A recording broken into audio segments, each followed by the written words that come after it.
पे हमारे साथ नितिन शुक्ला जी हैं। शुक्ला जी नमस्कार। नमस्कार सर, नमस्कार सर, कैसे देखते हैं जो अभी का जो युद्ध चला हुआ है? एक तरफ अगर मैं इजराइल की बात करूं तो साम दाम दंड भेद के साथ भारत के साथ कंधे से कंधा मिलाकर के हमारे देश के अंदर कुछ ऐसे सपोले हैं जो सीधा सीधा फिलिस्तीन का समर्थन करने के लिए खड़े हो जाते हैं। देखिए सर, एक सिंपल सी बात है। सबसे पहली बात, विवाद की जड़ क्या है? विवाद की जड़ वो जगह है जहां कभी मंदिर हुआ करता था यहूदियों का, जिसको तोड़ के की मस्जिद बनाई गई, जिसे अल-अक्सा मस्जिद कहा जा रहा है। और सवाल जी। ये है कि ये सिर्फ भारत में नहीं, ऐसा नहीं कि सिर्फ वहां हुआ, भारत में भी हुआ। राम मंदिर, श्री राम मंदिर को तोड़कर बनाया गया मस्जिद, बाबरी मस्जिद। बाबरी वो भी हम तो नहीं कहते, उन्हीं के जो मुस्लिम भाई उन्होंने ही बताया कि भाई बाबरी जो है वो उनका गे केप्ट था। तो ये तमाम सारी चीजें हैं। खैर, हमें उसमें नहीं जाना उनका क्या था। कुल मिला के बात यह है कि इतिहास में जो गलतियां हुई, क्या उसके लिए ये समाज कभी माफी मांगेगा? क्या ये लोग कभी माफी मांगेंगे, या विक्टिम कार्ड ही खेलते रहेंगे? आपने जो इतना अत्याचार किया है, जो जगह जगह लोगों के धार्मिक स्थलों को तोड़ा है, इसके लिए कोई शर्मिंदगी है? किसी ने कोई शर्म मांगी? भाई वो ब्लैक लाइव मैटर में तो लोग नील डाउन कर रहे थे, तो इसमें नील डाउन कब करके माफी मांगे कि हमने आपके पूर्वजों के साथ हमने बलात्कार किए, गैंगरेप किए, उनको निर्वस्त्र करके मंडियों में बेचा, हमने जगह जगह तोड़े। और सबसे बड़ी बात, भारत में ये सुप्रीम कोर्ट ने कह दिया, 5 जजों की बेंच ने कहा कि भाई ये गलत हुआ, राम मंदिर बनना चाहिए। वहां पर भी यही सारा झगड़ा चल रहा है। और फिर इतने सारे लोग जो यहाँ पर इतने सारे ज्ञान दे रहे थे कि भाई क्या जरूरत है मंदिर बनाने की, हॉस्पिटल बना दो, लाइब्रेरी बना दो, तो अभी आपके पास में ऑप्शन है, वहां बना सकते हैं। पहली बात। दूसरी बात, इसराइल में कुछ हो रहा है उसके लिए यहाँ क्यों? फ्रांस अगर कुछ करता है उसके लिए यहाँ नौटंकी क्यों? हमको इस देश में रहना है, इस देश के लिए जो अच्छा होगा हम उस व्यक्ति के साथ खड़े होंगे। अगर फ्रांस हमारी मदद कर रहा, अगर फ्रांस हमको हवाई जहाज दे रहा, अगर फ्रांस हमको राफेल दे रहा, अगर फ्रांस हमको सैन्य साजो सामान दे रहा, हम फ्रांस के साथ खड़े हैं। फ्रांस किसी के साथ क्या कर रहा है उससे हमें क्या मतलब? उसका इंटरनल मैटर है। वो वहां पे क्या बैन करता बिल्कुल। है, क्या लिफ्ट करता है, उससे हमें कोई लेना देना नहीं। लेकिन यहाँ के लोगों का दर्द जाग जाता है। सीरिया में क्या हो रहा है उससे हमें कोई मतलब नहीं है। इनको अगर नक्शा रख देंगे विश्व का, तो सीरिया पे उंगली नहीं रख सकते, ये मैं आपको गारंटी दे दूं। लेकिन सीरिया के लिए हो आई स्टैंड विद सीरिया, हमने आई स्टैंड विद इजराइल कह दिया तो बड़ी कष्ट हो गया। India definitely stand with Israel. हमें इजराइल के साथ ही जाना चाहिए। उसका बहुत बड़ा कारण है, हमारे सामरिक दृष्टि से हमारे लिए इजराइल बहुत अहम पार्टनर है। हमारे लिए इजराइल ने हमेशा से मदद करी है, आज भी मदद कर रहा है, भविष्य में भी करेगा। चाहे आप कारगिल युद्ध देख लीजिए, चाहे कभी भी देख लीजिए। तो हमारे लिए फायदेमंद कौन है? हमारे देश के लिए फायदेमंद कौन है? हमारे देश के लिए फायदेमंद इजराइल है। हमें क्या मतलब उसके देश में क्या चल रहा है, हम उसके देश में क्यों टांग भिड़ा रहे हैं? अगर बिल्कुल। इतना ही बिल्कुल। शौक है टांग भिड़ाने का, तो चाइना पे जाके टांग भिड़ाइए ना। जहां मौलाना को बाहर निकाल के डिस्को तम्मा तम्मा लोगों पे नाच करा दिया उसने, हाँ, तब कोई क्यों नहीं निकल कर आया? तब निकल कर आते। वहां वीगर मुस्लिमों के साथ जो अत्याचार हो रहा है, उनको ओपन जेल में रखा हुआ है, कोई कुछ नहीं बोल रहा। बेड़ियां पहनाकर उनको बिल्कुल। 24 घंटे दौड़ाया जाता है। तब कहाँ उम्मा चला जाता है? ये उम्मा का चुम्मा किधर हो जाता है? उस समय हवा में उड़ जाता है। सारा अभी समझ में आ बिल्कुल। रहा है। मन में गड़बड़ है सर। जो लोग बैठे हैं, जो इनको नितिन जी, सिखा सबसे रहे हैं, वो लोग सबसे गड़बड़। बड़ी बात है यहाँ पर। अब जैसा कि इजराइल के अंदर जब फिलिस्तीन के साथ युद्ध हो रहा है तो वहां का विपक्ष उनके कंधे से कंधा मिला करके खड़ा हुआ है, परंतु यहाँ का तो विपक्ष उल्टा कह रहा है कि हम तो फिलिस्तीन के साथ खड़े होंगे। अगर मैं बात करूं मुंबई में, महाराष्ट्र में, जब कांग्रेस के लोग हैं जाते हैं वहां के राज्यपाल को चिट्ठी सौंपते हैं कि कहते हैं कि हमको तो फिलिस्तीन के साथ खड़ा होना चाहिए क्योंकि उनके साथ नाइंसाफी हो रही है। तो उनको जब समझ नहीं आता है कि जब नाइंसाफी उस टाइम पे जब यहूदियों को मारा जा रहा था, काटा जा रहा था, उस समय इनको दिखाई नहीं दे रहा था ये चीजें। सर कौन खड़ा होगा? कौन खड़ा होगा किसके साथ? फिलिस्तीन के साथ हम्म। कौन खड़ा होने की बात कर रहा है? जो खुद अपने 2 पैरों पे खड़े नहीं हो पा रहे, हम्म। जिनकी हैसियत आज ये है कि उनको विपक्ष का नेता नहीं बनाया जा सकता, वो खड़े होने की बात कर रहे हैं। इन्हीं हम्म। कुकर्मों से ये हालत हुई है। और इन्हीं कुकर्मों से बाद में चिल्लाते हो ईवीएम हैक हो गई। पूरा देश देख रहा है। हम्म। देश की जनता इस बात का जवाब देगी आने वाले उत्तर प्रदेश के चुनाव में। जवाब देगी कि हमको हम्म। फिलिस्तीन के साथ खड़े होना है, हमको इसराइल के साथ खड़े होना है। ये देश की जनता हम्म। जवाब दे देगी। फिर आप चिल्लाएंगे ईवीएम हैक हो गई, तो ठीक है, चिल्लाते हम्म। रहिए। फिर बाद में ईवीएम हैक होती है। ये बेशर्मी का एक सबसे बड़ा नमूना है। जरा आप इसको समझने का प्रयास कीजिए। पूरे विश्व में, नॉन अरब देशों में भारत पहला ऐसा देश था जिसने फिलिस्तीन को मान्यता दी। किसी ने नहीं दी थी। यूएस ने दी, किसी ने नहीं बिल्कुल। दी, भारत ने दी। क्यों दी? क्या जरूरत पड़ गई थी आपको? उसके बाद आपने शांति पुरस्कार दे दिया, नेहरू गांधी शांति पुरस्कार। फिर राजीव गांधी आते हैं, हम्म। इंदिरा गांधी इंटरनेशनल शांति पुरस्कार। किसको दे रहे हो? यासिर अराफत, जिसके सिर पर हम्म। इतने लोगों के कत्ल का इल्जाम है, जिसने इतनी आतंकवादी घटनाएं कराई, जो डंके में चौड़े में खड़ा होकर डंके की चोट पर कहता था कि हाँ ये आतंकवाद हमने कराया, हम बाय फोर्स हम अपना कब्जा करेंगे, कर लिया बाय फोर्स, हो गया? नहीं हो पाया ना सर। हारे हुए के साथ दुनिया खड़ी नहीं होती। हमारे देश के ऐसे मूर्ख नेता है जो हारे हुए के साथ खड़े हो रहे हैं, और जो जीत रहा है, जो शहंशाह बना जा रहा है दुनिया का, उससे अपनी दुश्मनी मोल करवाने के फिराक में घूम रहे। मेरे ख्याल से बिल्कुल भी अच्छी स्ट्रेटेजी नहीं। देश के हिसाब से हमें, देश के हिसाब से सोचना, हमें भारत के हिसाब से सोचना। हमारे लिहाज से हर हाल में हमारे लिए इजराइल ज्यादा बेहतर, अच्छा पार्टनर है। इजराइल ने ये करके दिखाया है। उसने, सारे देशों ने उस पर मिलकर हमला किया, तभी भी उसने जीत कर दिखाया। तो ये कहीं ना कहीं दिखा रहा है पराक्रमी तो इजराइल है, और जो पराक्रमी होता है सलाम तो साहब उसी को होता है। हारने वाले को कौन सलाम करता है? हारने वालों के साथ जो है जी, वो आज फिर वो ईवीएम है, वो नहीं चिल्ला रहे हैं। जैसा कि जो बिडेन है उनका भी कॉल जाता है और उन्होंने एक तरफ से कह दिया है कि जो आप अपनी सुरक्षा के लिए जो करना है वो आप कर सकते हैं, परंतु यहाँ पर अब जो 56 कंट्रियां, मुस्लिम कंट्रियां हैं, वो इकट्ठे होकर के बातचीत कर रही है। सबसे ऊपर अगर मैं बात करूं तो तुर्की है, फिर पाकिस्तान का भी नाम कहीं ना कहीं आ रहा है।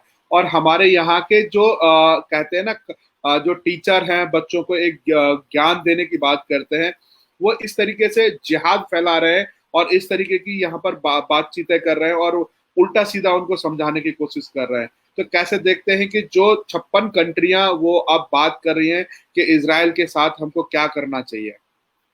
सर देखिए, सिंपल सी बात है। पहले जरा हम, सबसे पहले हम आ जाए कि इजराइल के खिलाफ में कौन खड़ा हो रहा है। मुस्लिमों को एक होना चाहिए, मुस्लिम देशों को। किसका कहना? पाकिस्तान का। पाकिस्तान के हाथ में तो खुद कटोरा है। पाकिस्तान के हाथ में जो कटोरा, जिसमें जो भीख डालता है, वो जो उसका जो अंकल सैम, जो उसका पापा सैम जो है, उस पापा सैम ने कह दिया, बोले बोले इजराइल बिल्कुल सही ठोक रहा है, और ठोको। $30 बिलियन देंगे हम इजराइल को 10 साल में। $30 बिलियन, मिलियन नहीं सर, $1 बिलियन। ठीक है, उनका आयरन डोम को हम और अच्छा करने के लिए उनको और पैसा देंगे। तो पूरी दुनिया इजराइल के साथ खड़ी है। पाकिस्तान क्या कर लेगा? पाकिस्तान को भीख पे पलने वाला देश है, भीख पे पलने वाला देश जो अपना कटोरा लेकर दुनिया के सामने घूमता रहता है, उसकी ये स्थिति है। और ये बयान किसने दिया? उनके विदेश मंत्री ने। उनके प्रधानमंत्री इमरान खान से पूछिए, इमरान खान ने तो उनको चाटा मारा होगा मीटिंग में बुला के कि तुम्हारी हिम्मत कैसे हो गई, इससे हम भीख मांगने जा रहे हैं, तुम उसी के खिलाफ खड़े हो रहे हो। भीख देगा कौन? पैलेस्टाइन इनको भीख देगा? किसके दम पर? सीरिया देगा? इराक देगा? कौन देगा इनको भीख? ये तो पूछे। जिसके पैसे पर पलेंगे उसी के साथ गद्दारी करेंगे, यही इनका मूल चरित्र है। अब आते हैं दूसरी बात पर, मूल चरित्र को ध्यान रखिएगा। अब आते हैं, आपने बोला पढ़ाने वाले लोग हैं, मास्टर है, मूल चरित्र कहां चला जाएगा सर?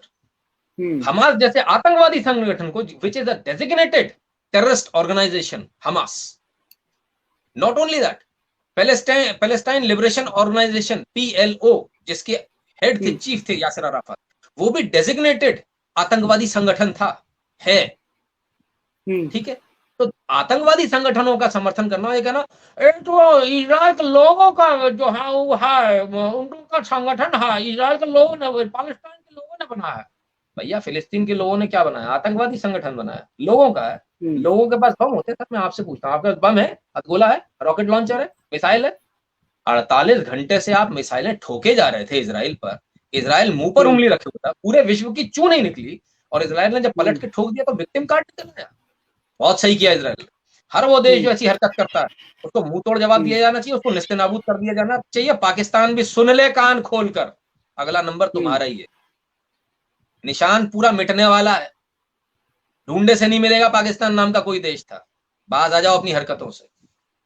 तो कहीं ना कहीं डर तो कहीं ना कहीं इस तरह का दिखाई देता ही है। अगर मैं बात करूं बॉलीवुड, जो हमारे यहाँ का बॉलीवुड है, वो कहीं ना कहीं इन चीजों में बड़ा बढ़ चढ़ के हिस्सा लेता है। इरफान पठान हो या स्वरा भास्कर हो या फिर ये टुकड़े टुकड़े गैंग है। अगर मैं इजराइल की बात करूं, वहां पर एक महिला ने फिलिस्तीन की बात करी थी और उसके पक्ष में खड़ी हुई थी, तो वहां से सीधा गोली मारी गई। तो क्या लगता है कि अगर यहाँ पर टुकड़े टुकड़े गैंग हो या फिर देश विरोधी जो हरकतें करते हैं, उनके लिए भी यही सबक सिखाना चाहिए? मैं बिल्कुल बिल्कुल, ये सबक होना चाहिए, इसमें कोई दो राय नहीं है। मैं तो कहता हूँ पैर में गोली मारी, इजराइल ने गलत किया। जो देशद्रोही की बात, देश के साथ गद्दारी की बात करे, जो देशद्रोह की बात करे, आप दुश्मन देश की समर्थन में नारे लगा रहे हो। फांसी देने के लिए इतना लंबा उसमें जाने की आवश्यकता नहीं है। पुलिस की फायरिंग में बहुत लोग मर सकते हैं, कोई दिक्कत वाली बात नहीं है उसमें। बिल्कुल सही किया इजराइल ने, कोई गलत किया। और ये बॉलीवुड, दाऊद के टुकड़ों पर पलने वाला बॉलीवुड, दाऊद के बर्थडे में जाके नाचने वाले भाण, ये बताएंगे हमको राजनीति क्या होती है, ये बताएंगे हमको राष्ट्रनीति क्या है। जो जाके वहां गाना गाते थे, मुजरा करते थे, सबका भाई दाऊद भाई, ये मुजरे वाले लोग बताएंगे हमको, इनकी हैसियत, इनकी औकात। अपने कपड़े उतार के बदन बेच के तो पैसे कमाने वाले लोग ये हमको समझाएंगे कि विदेश नीति कैसी होनी चाहिए, कूटनीति कैसे होनी चाहिए भारत की। हमें राष्ट्रनीति इनसे सीखने की आवश्यकता नहीं है, ये अच्छी तरह समझ ले। और दोबारा इस प्रकार की घटना यदि आती है, कोई साथ देता, समर्थन देता, मैं कहता हूं भारत में इट इज हाई टाइम देशद्रोह का इनके ऊपर मुकदमा लगाकर इनको जेल में भेजा जाना चाहिए। तो क्या जो बॉलीवुड वाले जो जिस तरीके से हर चीज में आगे बढ़ चढ़ के दिखाई देते हैं, तो इनको अगर आज फिलिस्तीन और इजराइल का जो विवाद है,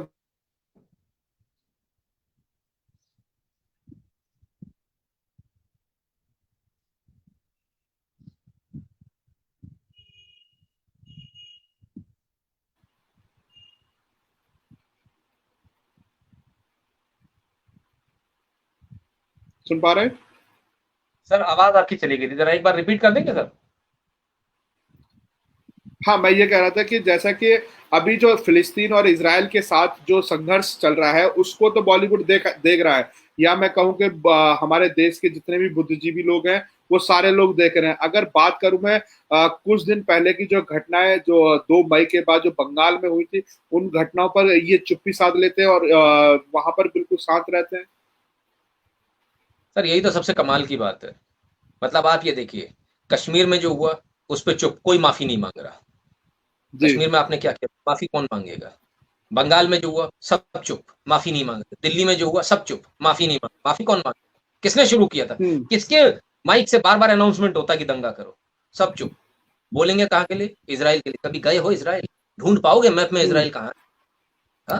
इजराइल की बात करने बैठ गए, फिलिस्तीन की बात करने बैठ गए, क्या मालूम क्या इजराइल और फिलिस्तीन के बारे में? अरे इजराइल फिलिस्तीन की छोड़िए, आप अपनी बात कीजिए।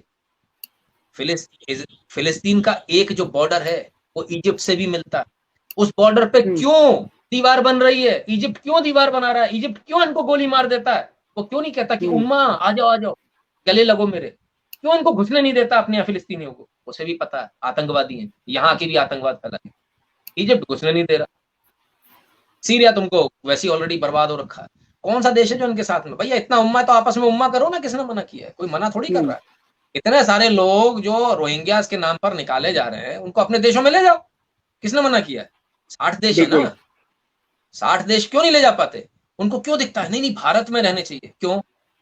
खाला जी की सराय है भारत, कोई भी आ जाए यहाँ के बस जाएगा? भारत सिर्फ भारतीयों के लिए, उस भारतीय के लिए जो इस देश की मिट्टी को, इस देश को अपना वतन मानता हो, इस मिट्टी को अपनी माँ मानता हो।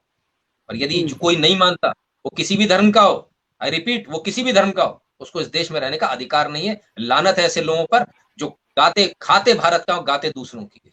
उन्हें शर्म आनी चाहिए। उन्हें की गैरत को ललकारता हूं आज मैं। अगर आपके अंदर जरा सी भी गैरत है तो तत्काल इस देश को छोड़िए। इस देश में सिर्फ वही रहेगा जो इस देश के लिए मर मिटने के लिए तैयार है। और जो मर मिटने के लिए तैयार नहीं, जैसे अंकल सैम अच्छा लगता है वो अंकल सैम क्या चला जाए, जैसे सीरिया अच्छा लगता है वो सीरिया चला जाए, जैसे फिलिस्तीन अच्छा लग रहा है फिलिस्तीन चला जाए, जिसको जहां जाना जाए। It is a free country, nobody is stopping you. क्या प्रॉब्लम है? टिकट का पैसा चाहिए, हम दे देते हैं। नितिन जी, सबसे बड़ी बात है कि जो हमने जेएनयू के माध्यम से बहुत सारी चीजें देखी, या फिर ये टुकड़े टुकड़े गैंग है, इनके माध्यम से हम जो स्क्रिप्टेड चीजें हैं वो देखने को मिलती हैं। तो एक वीडियो है फिलिस्तीन का, वहां पर भी वो मेकअप हो रहा है और जो फोटोशूट है वीडियो बना करके वो चीजें दिखाई दे रही हैं।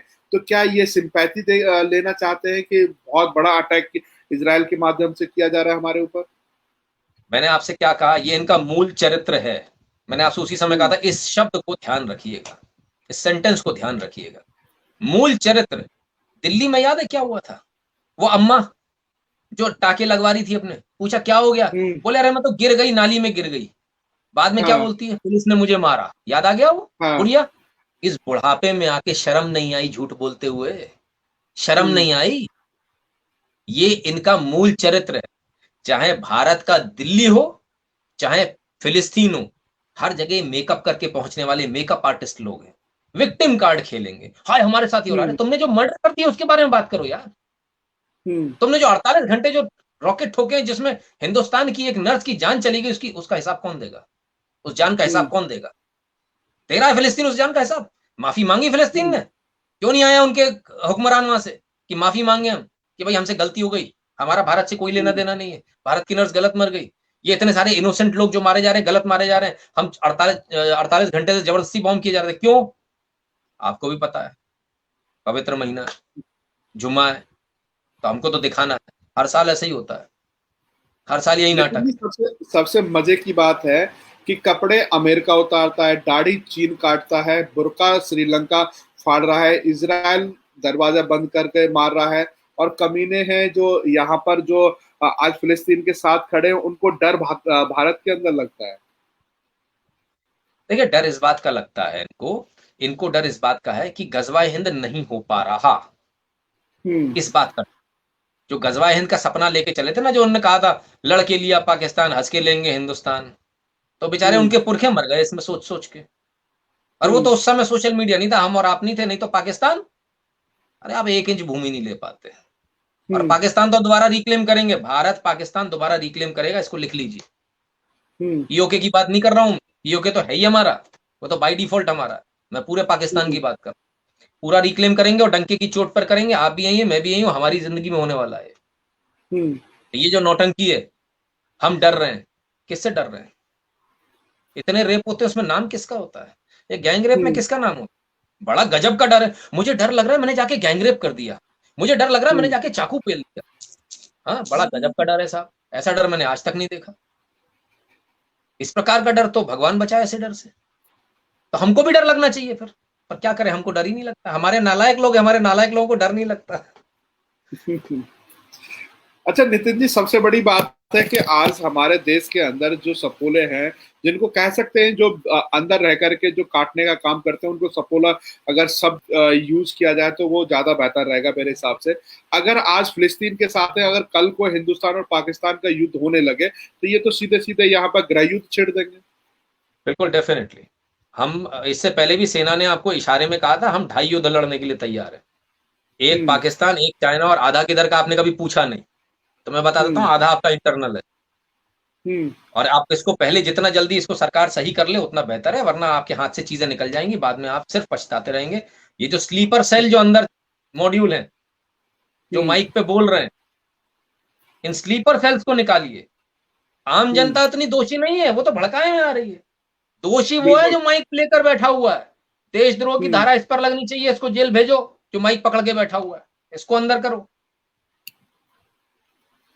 और एक सबसे बड़े जो कहते हैं यूट्यूबर है जो ध्रुव राठी, वो भी वहां पर राहुल गांधी वाला ज्ञान देते हुए नजर आए, और बड़ा उनका वीडियो वायरल हो रहा है, उसको लेके क्या कहते हैं? भाई मैं तो सिंपल सी एक बात कहता हूँ, उनका कहना कि वो with great power comes great responsibility. तो मैंने उनसे कहा, मैंने कहा भाई आपके पास ज्यादा पावर है, आपके पास ज्यादा हम्म। रिस्पॉन्सिबिलिटी है, तो आप आ जाइए, हम आपको 2 रैपट देते हैं खींच के, आप हाथ जोड़ के जाइएगा। जितनी बार आए हम्म। उतनी बार आइए, फिर बता देंगे उन्हें छुप के क्यों आते हो, छुप के आते हो हम्म। हिंदुस्तान में, छुप के चले जाते हो।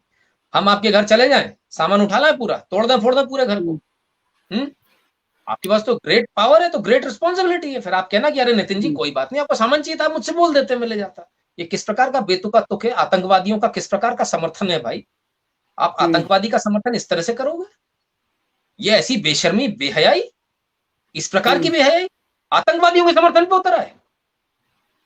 कमाल के लोग हैं साहब, और ये अपने आप को पढ़ा लिखा बोलते हैं। भगवान बचाए, मैं माँ बाप आप सबसे हाथ जोड़कर निवेदन करता हूं, विनती करता हूं, अगर इसे पढ़ाई लिखाई बोलते हैं, मेरी हाथ जोड़कर विनती है माता पिताओं से, आप अपने बच्चों को प्लीज गंवार रहने दीजिए। प्लीज मत पढ़ाइए, हम्म। अगर इसको पढ़ाई बोलते हैं तो प्लीज उनको ऐसे कॉलेजेस में मत भेजिए जहां से वो देशद्रोही बनकर आते हैं, आतंकवादी समर्थक बनकर आते हैं। आप जानते हैं आप किसका समर्थन कर रहे हैं? आप आईएसआईएस के उन लोगों का समर्थन कर रहे हैं जिन्होंने औरतों बच्चों को कपड़े उतार कर, जिन पर 100 150 लोगों ने नोचा खसोटा है हम्म। चौराहों पर, जिन्होंने पेट्रोल डाल के बच्चों को जिंदा जलाया है, आप उनका समर्थन कर रहे हैं।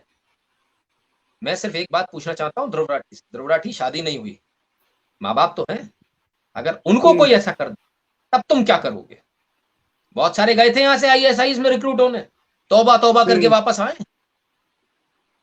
तो जरा ध्रुव राठी को भी भेज दिया जाए, उनको समर्थन की बहुत इच्छा है तो समर्थन दूर से नहीं किया जाता। ध्रुव राठी जी, हम जमीन पर उतरते हैं और डंके की चोट पर उतरते हैं, और हम आपको डंके की चोट पर चैलेंज करते हैं, फिलिस्तीन जाइए, उनका समर्थन करके आइए, किसी ने रोका नहीं है आपको। प्लीज वहां जाके हम्म। एजिटेशन कीजिए, टिकट के पैसे चाहिए वो मैं दे दूंगा। नितिन जी, ऐसा तो नहीं है कि एक तरफ से जैसे बमबारी हो रही है, गोलाबारी हो रही है, और एक तरफ से ये जो सोशल मीडिया और वीडियोस के माध्यम से एक तरह का ये भी कह सकते हैं कि एक ये भी एक तरह का युद्ध है कि आप ब्रेन वॉश कर रहे हैं लोगों का। देखिए सर, सीधा सीधा ब्रेन वॉश है। इजराइल ने एक भी बिल्डिंग ऐसी नहीं गिराई जो उन्होंने अंतरराष्ट्रीय कानूनों का उल्लंघन किया हो। युद्ध का अंतरराष्ट्रीय कानून है, पहले आप नॉकिंग करेंगे। हर बिल्डिंग पर पहले नॉकिंग की गई। नॉकिंग करने के बाद, नॉकिंग समझते हैं, एक छोटा बम गिराया जाता है कि धम बिल्डिंग हिल जाए, भाई खाली कर दो। और उससे पहले बाकायदा उन्होंने सोशल मीडिया से लेकर हर जगह इजराइल ने कहा हम इस बिल्डिंग को गिराने वाले हैं, इसमें हमास का ऑफिस है, आप इसको खाली कर दीजिए। बाकायदा अल जजीरा खुद लिखता है इस बात को साहब। कल शाम को 5:15 का उनका ट्वीट है और वो लिखते हैं कि इजराइल धमकी दे रहा है, ये बिल्डिंग गिरा देंगे, हमारा इसमें ऑफिस है। ऑफिस आपका ऑफिस नहीं था वहां। आतंकवादियों को संरक्षण देने के लिए आपने ऊपर से बोर्ड लगाया था अल जजीरा का। सच्चाई है, अंदर तो आतंकवादी काम कर रहे थे, ऊपर अल जजीरा का बोर्ड लगाया। बहुत सारे लोग गलत काम करते लगाते ना पत्रकारों के बोर्ड। प्रेस, आपको आप तो पता है, आपको तो अपन लोग तो इसी फील्ड के हैं।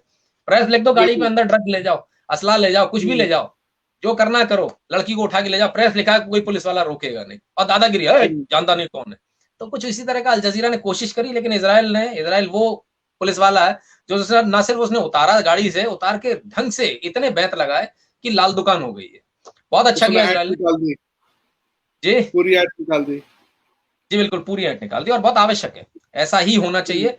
अब समय आ गया जब देशों को कड़ाई के साथ आतंकवादियों का विरोध करना पड़ेगा। लोगों को सोचना है, वो जिस भी देश में रहते हैं, क्या वो आतंकवादियों के समर्थक हैं? अगर वो आतंकवादियों के समर्थक हैं तो उनको डिसाइड करना अपने आप में, उनका भविष्य क्या, उनके बच्चों का भविष्य क्या। हम तो सिर्फ इतना ही कहेंगे, सर्वे संतु सुखिना सर्वे संतु निरामया। सब सुखी रहे, सब निरोगी रहे।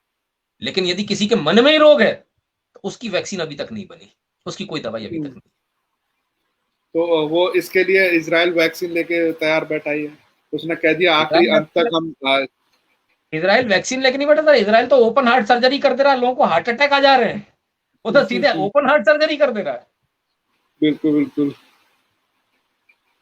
ठीक है नितिन जी, आप हमारे लिए साथ में जुड़े, इसके लिए बहुत बहुत धन्यवाद। बहुत बहुत धन्यवाद, बहुत बहुत धन्यवाद। आपने मुझे इस लायक समझा कि मैं आपके चैनल पर आऊं। आपके चैनल को बहुत बहुत शुभकामनाएं। आप लोग बहुत अच्छा काम कर रहे हैं। मैं भी खबर इंडिया लगातार देखता हूं और आप सभी से निवेदन करूंगा, खबर इंडिया को आप सब भी जरूर देखें। बहुत बहुत धन्यवाद जी, बहुत बहुत धन्यवाद, बहुत बहुत धन्यवाद।